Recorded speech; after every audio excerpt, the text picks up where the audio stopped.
प्यारे साथियों नमस्कार। स्वागत है आपका अपने YouTube channel Udaipur learning classes पर। तो राजस्थान बीएसटीसी एग्ज़ाम 2026 की तैयारी अगर आप कर रहे हैं तो ये क्लास आपके लिए बहुत ही महत्वपूर्ण रहने वाली है और बीएसटीसी एग्ज़ाम के अंदर पूछे जाने वाले सभी महत्वपूर्ण प्रश्नों का संपूर्ण निचोड़ आपको इस चैनल पर देखने को मिल जाएगा। तो देखिए साथियों, आज की क्लास शुरू करने से पहले क्या आप जानते हैं कि राजस्थान के अंदर एक ऐसा किला है जहां पर उस किले को बचाने के लिए दुश्मनों पर चांदी के गोले दाग दिए गए थे। और राजस्थान के एक ऐसा मंदिर है जहां पर हनुमान जी की पूजा उनकी दाढ़ी मूछ के साथ में की जाती है। ऐसे ही महत्वपूर्ण सवाल जो बीएसटीसी एग्ज़ाम के अंदर बार बार पूछे जाते हैं, ठीक है। तो इन सवालों के जवाब आप कमेंट ज़रूर करिएगा। तो चलिए शुरू करते हैं आज के महत्वपूर्ण प्रश्नों का सेशन। तो आज का अपना प्रश्न है क्वेश्चन नंबर 1। तो देखिए आज का महत्वपूर्ण प्रश्न आपके सामने है, राजस्थान का प्रथम पूर्ण साक्षर गांव कौन सा है। तो ऑप्शन है कायलाना, शाहपुरा, मसूदा, पदमपुर। तो सही आंसर होगा ऑप्शन सी, मसूदा गांव, ठीक है। बहुत ही महत्वपूर्ण क्वेश्चन है। और देखिए राजस्थान का पूर्ण साक्षर गांव मसूदा है और मसूदा कौन से ज़िले में स्थित है, तो ये अजमेर ज़िले में है और अजमेर को ही राजस्थान का प्रथम साक्षर जिला कहा जाता है, ठीक है। चलिए अगला प्रश्न देखते हैं क्वेश्चन नंबर 2। अलवर ज़िले का खो दरीबा क्षेत्र किस खनिज के लिए प्रसिद्ध है। तो अलवर का जो खो दरीबा क्षेत्र है ये कौन से खनिज के लिए प्रसिद्ध है, लोहा, अभ्रक, संगमरमर या तांबा। तो सही आंसर हो जाएगा यहाँ पर ऑप्शन 4 तांबा। आपको इन प्रश्नों के आंसर कमेंट करने हैं ताकि ये प्रश्न आपको कंठस्थ रूप से याद हो सके, ठीक है। चलिए अगला प्रश्न देखते हैं क्वेश्चन नंबर 3। राजस्थान की प्रथम महिला विधायक कौन बनी। तो देखिए गायत्री देवी, यशोदा देवी, सुमित्रा देवी या कमला बेनीवाल। तो सही आंसर होगा राजस्थान की प्रथम महिला विधायक बनी थी यशोदा देवी। कौन बनी, यशोदा देवी। अब यहाँ पर दो कन्फ्यूज़न है, ठीक है। पहली कन्फ्यूज़न है कि विधायक कौन बनी थी, तो सही आंसर होगा यशोदा देवी। और अगर पूछा जाए कि सांसद, राजस्थान की पहली महिला सांसद कौन बनी थी, तो ये है गायत्री देवी, ठीक है। तो अगर सांसद के बारे में पूछा जाए तो ऑप्शन 1 गायत्री देवी होगा और अगर विधायक पूछा जाए तो ये अपनी यशोदा देवी सही होगा, ठीक है। चलिए अगला प्रश्न देखते हैं क्वेश्चन नंबर 4। भरतपुर के किस स्थान पर सावन भादो महल स्थित है, कुम्हेर, बयाना, डिंग या कामा। तो सही आंसर कौन सा होगा, जल्दी से आंसर कमेंट करिएगा, बहुत ही महत्वपूर्ण क्वेश्चन है। तो सही आंसर होगा ऑप्शन सी, डिंग, ठीक है। और डिंग अब क्या है, नया जिला है, ठीक है। और देखिए साथियों, डिंग को जल महलों की नगरी भी कहा जाता है। अगर प्रश्न पूछ लिया जाए कि जल महलों की नगरी किसे कहते हैं, तो ये डिंग को कहा जाता है, ठीक है। और सावन भादो महल ये भी अपने डिंग में स्थित है। और जबकि अगर पूछा जाए प्रश्न घुमा करके कि सावन भादो कड़ाही कहाँ पर है, तो ये है देशनोक बीकानेर में, ठीक है। इन छोटे छोटे प्रश्नों को ज़रूर याद रखिएगा, बीएसटीसी एग्ज़ाम के अंदर प्रश्न घुमा फिरा करके पूछे जाते हैं। अगला प्रश्न देखिए क्वेश्चन नंबर 5 है, भरतपुर जिले का उपनाम क्या है। राजस्थान का गौरव, राजस्थान का प्रवेश द्वार, राजस्थान का हृदय, राजस्थान का मक्काम। तो सही आंसर होगा राजस्थान का प्रवेश द्वार। तो राजस्थान का गौरव किसे कहा जाता है, अगर प्रश्न पूछ लिया जाए कि राजस्थान का गौरव किसे कहते हैं, तो ये होगा चित्तौड़गढ़ को, ठीक है। ज़रूर याद रखिएगा।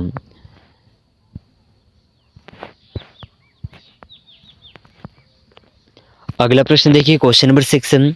पाकिस्तान के साथ सबसे कम सीमा बनाने वाला जिला कौन सा है, बीकानेर, जैसलमेर, बाड़मेर या गंगानगर। तो सही आंसर कौन सा होगा, ऑप्शन 1 बीकानेर बिल्कुल सही आंसर हो जाएगा, ठीक है।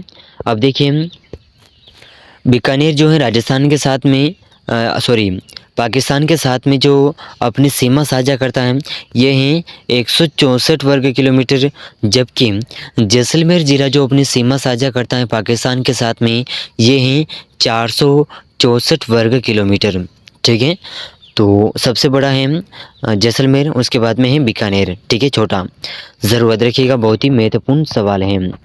अगला प्रश्न देखिए, कालबेलिया नृत्य को यूनेस्को की विश्व विरासत सूची में कब शामिल किया गया, 2005, 2008, 2010 या 2012। तो सही आंसर होगा 2010 में, ठीक है। ज़रूर याद रखिएगा। चलिए और देखिए गुलाबो जो यहाँ पर देखिए 2010 में कालबेलिया नृत्य को यूनेस्को की अमूर्त सांस्कृतिक विरासत सूची में शामिल किया गया था और यहाँ पर गुलाबो सपेरा इसकी प्रमुख नृत्यांगना है। ठीक है, चलिए अगर पूछा जाए कि गुलाबो सपेरा किसकी प्रमुख नृत्यांगना है तो कालबेलिया नृत्य की। ठीक है, अगला प्रश्न देखिए क्वेश्चन नंबर 8, चूरू जिले में कौन सी नदी प्रवाहित होती है? कांतली नदी, हर्षण नदी, गग्गर नदी, कोई नहीं। तो सही आंसर कौन सा होगा? जल्दी से आंसर कमेंट करिएगा। चलिए तो देखिए बहुत ही महत्वपूर्ण सवाल जिसका इंतज़ार आपको भी था। जैसा कि हमने वीडियो के पूर्व में कहा था कि ऐसा मंदिर कहाँ पर है जहाँ पर हनुमान जी की पूजा उनकी दाढ़ी मूंछ के साथ में की जाती है। ठीक है, तो ये हूबहू वही प्रश्न यहाँ पर पूछा गया है। तो देखिए इसका ऑप्शन 1 है सुजानगढ़, राजगढ़, सरदार शहर या सालासर। तो सही आंसर होगा यहाँ पर ऑप्शन 4 सालासर। ठीक है, ऑप्शन 4 बिल्कुल सही आंसर होगा। और देखिए सालासर धाम जो है चूरू जिले में स्थित है और यहाँ पर हनुमान जी की जो पूजा है दाढ़ी मूंछ वाली प्रतिमा के रूप में पूजे जाते हैं। ठीक है, अगला प्रश्न देखिए क्वेश्चन नंबर 10, राजस्थान का सर्वाधिक लिंगानुपात वाला जिला कौन सा है? डूंगरपुर, राजसमंद, प्रतापगढ़, बांसवाड़ा। तो सही आंसर कौन सा होगा? जल्दी से आंसर कमेंट करिएगा। तो ये है डूंगरपुर, ऑप्शन 1। ठीक है, अब देखिए डूंगरपुर के अंदर जो लिंगानुपात है 994 है और वह राज्य में सर्वाधिक है। यानी कि डूंगरपुर में जो 994 लिंगानुपात है ये सबसे अधिक है और अपने 2011 की जनगणना के अनुसार डूंगरपुर का जो लिंगानुपात है राजस्थान के अंदर सर्वाधिक रहा है। ठीक है, और राजस्थान का जो कुल औसत लिंगानुपात है ये है 928। ठीक है, चलिए अगला प्रश्न देखते हैं क्वेश्चन नंबर 11, मेवाड़ में गोहिल वंश की रावल शाखा का अंतिम शासक कौन था? बप्पा रावल, हमीर, रतन सिंह, क्षेत्र सिंह। तो सही आंसर होगा रतन सिंह।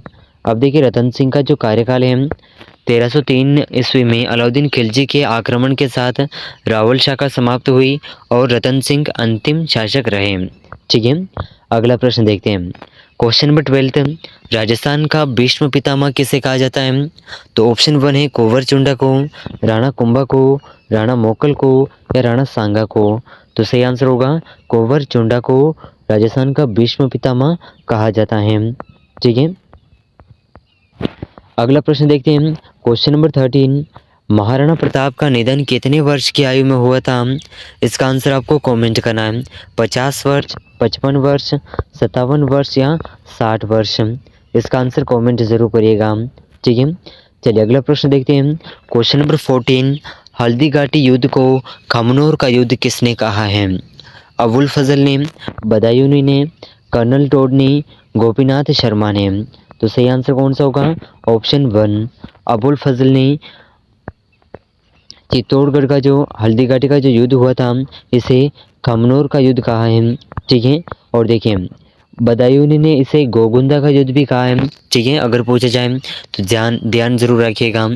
और कर्नल टोड ने मेवाड़ की थर्मोपली की संज्ञा हल्दी घाटी के युद्ध को दी थी। ठीक है, तो इनके नाम ज़रूर याद रखिएगा। एग्ज़ाम के अंदर प्रश्न घुमा फिरा करके पूछे जाते हैं और इस चैनल पर आपको जहाँ से प्रश्न बन सकते हैं और जैसे प्रश्न एग्ज़ाम के अंदर पूछे जाते हैं हूबहू वैसे ही प्रश्न की बेसिक लेवल की तैयारी आपको इस चैनल पर देखने को मिल जाएगी। तो अगर आप चैनल पर पहली बार आए हैं तो चैनल को सब्सक्राइब ज़रूर कर लीजिएगा। चलिए अगला प्रश्न देखते हैं क्वेश्चन नंबर 15, रानी पद्मिनी किस शासक की पत्नी थी? तो राणा सांगा, राणा कुंभा, रतन सिंह, बप्पा रावल। तो सही आंसर कौन सा होगा? जल्दी से आंसर कमेंट करिएगा। ठीक है, अगला प्रश्न देखिए क्वेश्चन नंबर 16 है। यहाँ पर असंगत युग्म का चयन करना है जिसमें है नृत्य और क्षेत्र। तो गुडला नृत्य जोधपुर, ढोल नृत्य जालोर, बम नृत्य भरतपुर, वाला नृत्य उदयपुर। तो यहाँ पर कौन सा असंगत युग्म है? तो सही आंसर हो जाएगा वाला नृत्य उदयपुर। अब ये असंगत क्यों है? तो देखिए वाला नृत्य गरासिया जनजाति द्वारा किया जाता है जो कि सिरोही क्षेत्र में निवास करती है, उदयपुर में नहीं। ठीक है, ज़रूर याद रखिएगा। अगला प्रश्न देखिए क्वेश्चन नंबर 17, जयपुर को और किस नाम से जाना जाता है? तो जयपुर को अन्य किस नाम से जाना जाता है? राजस्थान की ब्लू सिटी, राजस्थान का हर्बल, राजस्थान का वेनिस, पूर्व का पेरिस।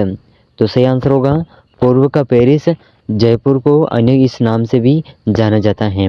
ठीक है, और देखिए जयपुर को पिंक सिटी और पेरिस ऑफ द ईस्ट भी कहा जाता है, ज़रूर याद रखिएगा। और ब्लू सिटी जोधपुर को कहते हैं। ठीक है, अगला प्रश्न देखिए, क्वेश्चन नंबर 18। हवा महल जयपुर का निर्माण कब करवाया गया था? 1750 में, 1799 में, 1810 में, 1850 में। तो सही आंसर होगा 1799 में जयपुर के हवा महल का निर्माण करवाया गया था। और यह निर्माण किसने करवाया? तो सवाई प्रताप सिंह ने 1799 ईस्वी में हवा महल का निर्माण करवाया था। और इसके जो वास्तुकार हैं ये थे लालचंद उस्ता। ठीक है, इनका नाम ज़रूर याद रखिएगा, बार बार एग्जाम के अंदर पूछा जाता है।